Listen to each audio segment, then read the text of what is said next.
दोस्तों, जय सिनेमा। बॉलीवुड की बातों के साथ मैं सैयद आसिफ जाह एक बार फिर।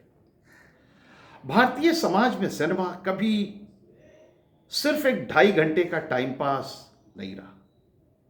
यह हमारे सपनों, हमारी मोहब्बतों, हमारी नफरतों, हमारी जीत, हमारे डर का एक जीता जागता आईना रहा है।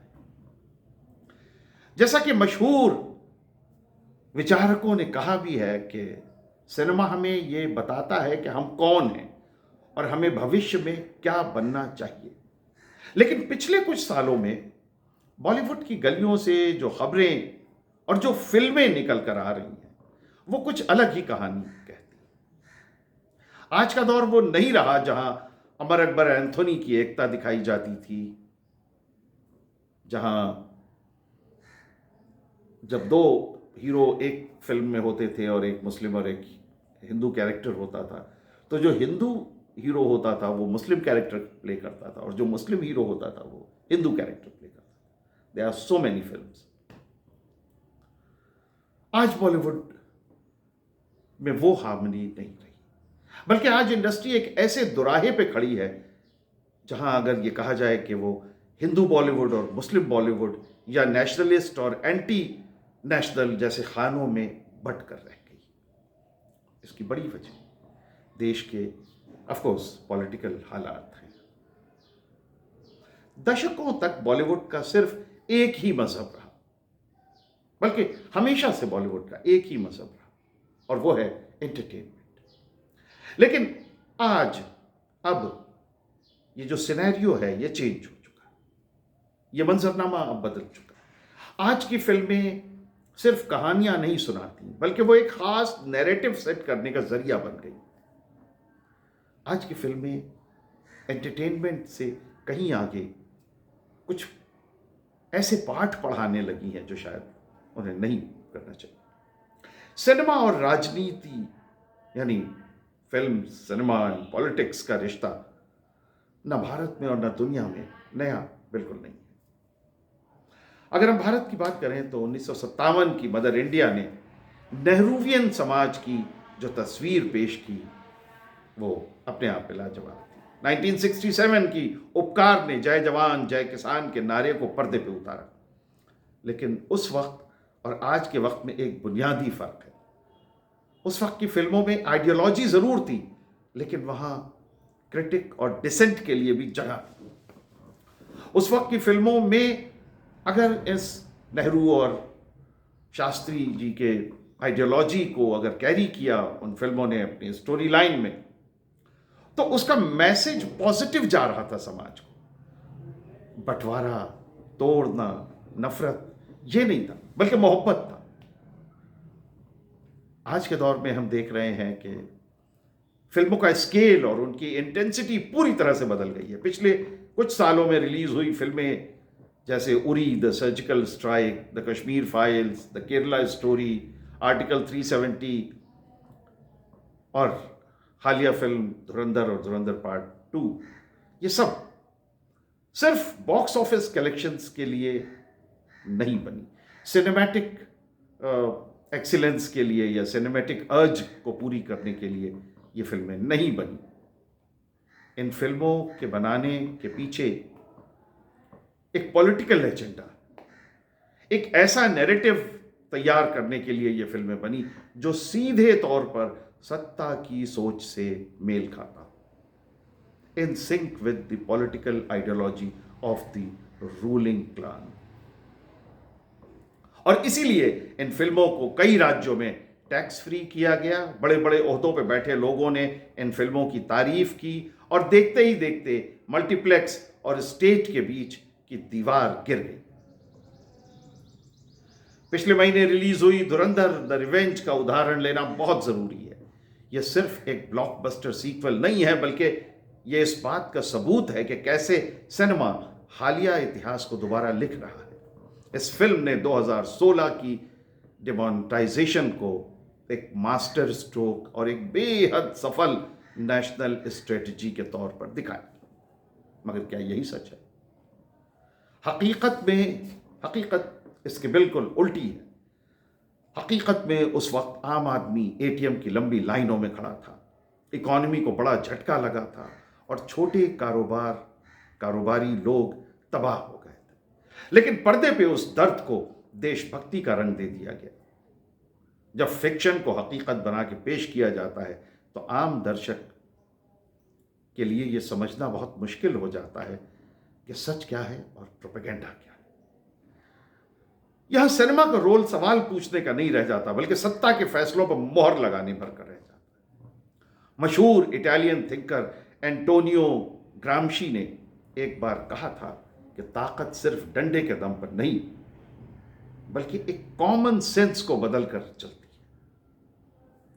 उन्होंने हेजिमनी का नाम दिया इस बात को। सिनेमा इस हेजिमनी को बनाने का सबसे ताकतवर हथियार है। एक फिल्म आपको सीधे तौर पर लेक्चर नहीं देती, बल्कि वो इमोशंस के जरिए आपके दिमाग में घर कर जाती है। ये ऐसी मार है, ये ऐसी चोट है जो आपको इस तरह से याद रहती है कि वो फिल्म खत्म हो जाती है, मगर वो जो मैसेज है वो आप लेके वापस घर आते हैं। फिल्मी पर्दे पर जब आप एक बार एक खास कम्युनिटी को विलेन की तरह देखते हैं या एक खास लीडरशिप को मसीहा की तरह देखते हैं, तो धीरे धीरे वही आपकी सोच का हिस्सा बन जाता है। वो नैरेटिव आप ओन करने लगते हैं। बॉलीवुड जो कभी अपनी डाइवर्सिटी के लिए जाना माना जाता था, आज एक ऐसी इंडस्ट्रियल मशीन बनता जा रहा है जो एक ही तरह की सोच यानी सिंगुलर नैरेटिव पैदा कर रही है। आज सिर्फ पॉलिटिक्स ही नहीं, बल्कि हमारे इतिहास को भी सिनेमा के जरिए दोबारा रीपैकेज किया जा रहा है। मुगलों को विदेशी हमलावर और क्रूर दिखाना अब आम बात हो गई है। यह एक सक्सेस फॉर्मूला हो गया। सम्राट पृथ्वीराज जैसी फिल्मों में आखिरी हिंदू सम्राट उनको बताया गया और बताकर एक ऐसी लकीर खींच दी जो सीधे तौर पर आज की पोलराइज पॉलिटिक्स को सूट करती। इसी तरह महापुरुषों की बायोपिक्स अब उनकी खामियों और खूबियों का बैलेंस नहीं दिखाती, बल्कि उन्हें देवता और भगवान की तरह पेश करती। सावरकर और गांधी के बीच के ऐतिहासिक मतभेदों को फिल्मों में इस तरह दिखाया जाता है जिससे एक खास पक्ष को सही और दूसरे को कमजोर साबित किया जा सके। ये अल्टरनेट हिस्ट्री बनाने का प्रोजेक्ट बहुत बड़ा है और इसमें व्हाट्सएप फॉरवर्ड से मिली जानकारी सिनेमाई ग्लैमर के साथ पर्दे पर परोसी जा रही है और जनता उसे ग्रैस्प कर रही है, मन में बसा रही है। एक ऐसा वक्त था कि जब रंग दे बसंती और स्वदेश जैसी फिल्में हमें सोचने पर मजबूर करती थी कि एक नागरिक के तौर पर हमारी जिम्मेदारियां क्या है। ये वो फिल्में थीं जो सरकार से अकाउंटेबिलिटी मांगती थीं। वो दिखाती थी कि बेरोजगारी, किसानों की बदहाली और करप्शन जैसे मुद्दे असली मुद्दे। लेकिन आज के नेशनलिस्ट बॉलीवुड में आम आदमी गायब है। अब आपको पर्दे पर किसानों का संकट नहीं दिखाई देता, बढ़ी हुई महंगाई पर फिल्में नहीं मिलेंगी। उसकी जगह सर्जिकल स्ट्राइक और विदेशी साजिशों की कहानियां। आज का सिनेमा पावर को सवाल पूछने के बजाय पावर का जश्न मनाना चाहता है। जब आम लोगों की प्राइवेट एक्सपीरियंसेस पर्दे पर जगह नहीं पाती, तो वे पब्लिक इश्यूज बनने से रह जाती। आप सोचिए कि क्या आज के डेट में, क्या आज के सिनेमा में ये पॉसिबल है कि कोई फिल्म सखी सैया तो खूब कमात हैं, महंगाई डायन खाए जात है, मारे डर जाता। आमिर खान की पीपली लाइफ का ये गाना, आप सोचें कि क्या आज की किसी फिल्म में हो सकता है? सखी सैया तो खूब कमात है, महंगाई डायन मारे डालत है या खाए जात है, क्या है? नहीं, ये नहीं हो सकता। सैया की कमाई पर आज कोई सवाल नहीं है। सैया ने जाके कहा, किसको मार दिया, देश का नाम ऊंचा कर दिया, इसकी बात है। और ये सब अचानक और इत्तेफाक से नहीं हो रहा है, इसके पीछे एक पूरी पॉलिटिकल इकोनॉमी काम कर रही है। बड़े बड़े बड़े प्रोडक्शन हाउसेस और कॉरपोरेट ग्रुप्स जो सरकार की नीतियों से फायदा उठाते हैं, वही अब ऐसी फिल्में बना रहे हैं जो उन नीतियों को जायज ठहराती हैं। ये एक तरह का गिव एंड टेक है। पियरे बॉर्डियू एक फ्रांसीसी समाजशास्त्री और सार्वजनिक बुद्धिजीवी थे। पियरे बॉर्डियू ने कल्चर को एक ऐसा मैदान बताया जहां अलग अलग विचारों की जंग होती है, लेकिन आज यह मैदान फिल्म मेकर्स के हाथ से निकलकर उस बोर्डरूम्स में चला गया है, उन बोर्डरूम्स में चला गया है जहां पॉलिटिकल और बिजनेस इंटरेस्ट एक हो जाते हैं।